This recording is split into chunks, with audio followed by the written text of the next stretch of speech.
तुम्हाला राधाची शपथ आहे. लावा फोन.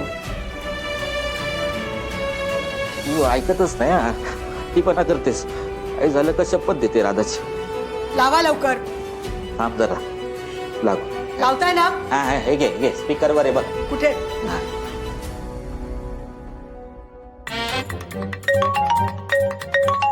चंदूशी, हॅलो राधा. अगं मी बोलतीये माई. माई राधाताई नाही, मी बोलतोय मुंग्या.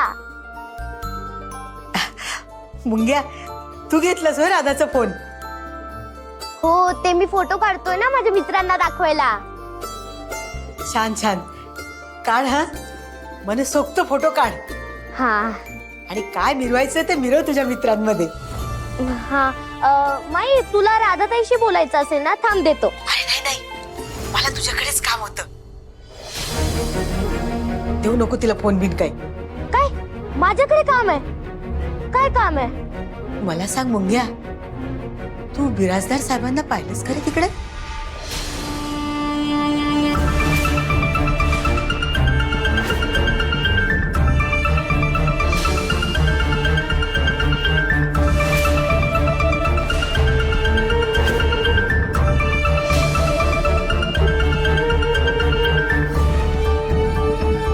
काय रे, कुणाशी बोलत होता?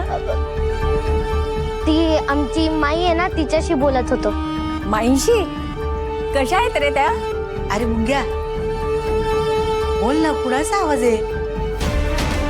अगं माई, त्या इकडच्या आजी आहेत ना, त्या आहेत. बोल. अरे तो कशाला सांगतोय? दे, मीच बोलते.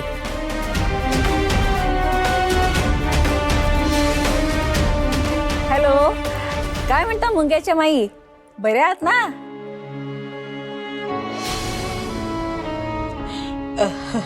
हो हो हो. आवाज येतोय ना? बोल ना. आपलं बोलणं झालं नाही कधी, पण तुम्हाला भेटायची इच्छा आहे. नाही म्हणजे आपली सोयरीक असून सुद्धा आपली कधी गाठभेटच झाली नाही ना. अहो, एकमेकांशी बोलणं नाही हे जरा विचित्रच आहे ना. पण मी खरं सांगू का, मी आता तुम्हाला ठरवून भेटायला येणार आहे. आणि हो, बोलायचं म्हणून बोलत नाही हा. मुंग्याला सोडायला येईल तेव्हा बोलोच, म्हणजे भेटू आपण. हा, सोयरीक जुळली आहे तर आपण जपायला सुद्धा हवे ना. हो. आणि मी काय म्हणते, हॅलो, कट झाला वाटतं. झालं दे.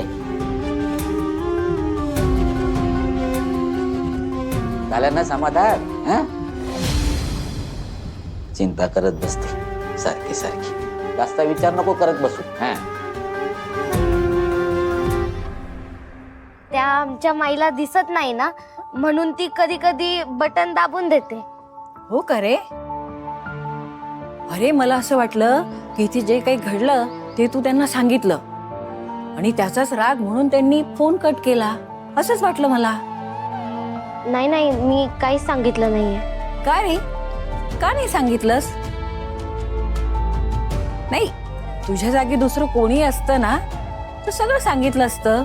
हो, पण माझा पूर्ण विश्वास आहे की एकदा शॉवर ताईला आय लव्ह यू बोलला आणि त्यांनी घेतलेलं कॉन्ट्रॅक्ट पूर्ण झालं की मग सगळं काही ठीक होणार. होईल ना? होईल रे बाळा. पण हे सगळं तुला विराजच बोलला का?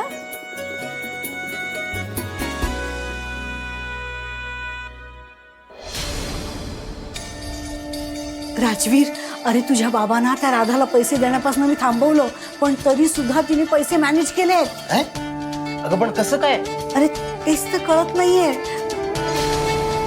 मला वाटलं होतं मी तुझ्या बाबांना थांबवलं तर त्यांचे पैसे अरेंज नाही होणार, पण तिने आता मसाल्याचं सामान पण घरात आणलंय.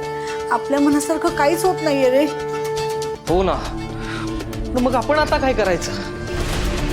बॅग भरायची.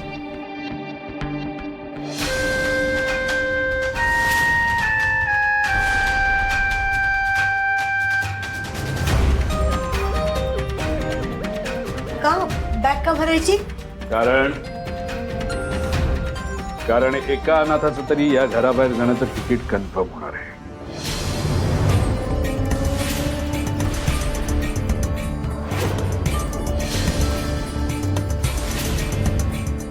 म्हणजे नक्की कोण घराबाहेर जाणार आहे? ठाण्याला शब्दाचा मार्ग कळतो,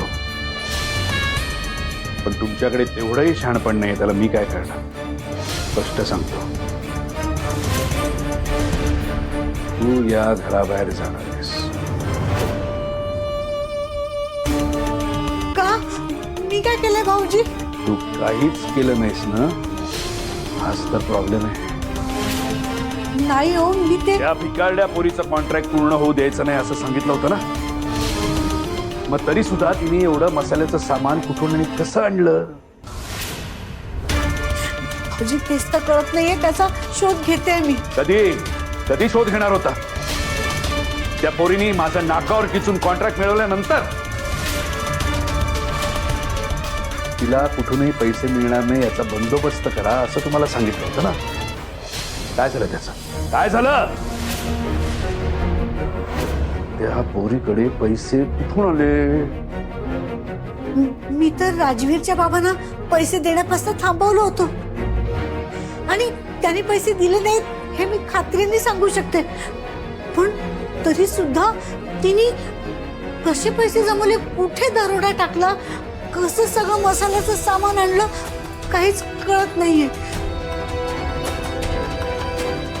कसं आहे, तिने मसाल्याचं सामान तर आणलंय, पण आता जर तिला मसाला बनवण्यापासून अडवलं नाहीत ना, तर तुमच्यासारखे अनाथ कुठे फेकले जातील ना याची कल्पना सुद्धा तुम्ही करू शकणार नाही. खरं तर तुमच्यासारख्या अनाथांना मला किड्या मुंग्यांसारखं चिरडायला आवडतं,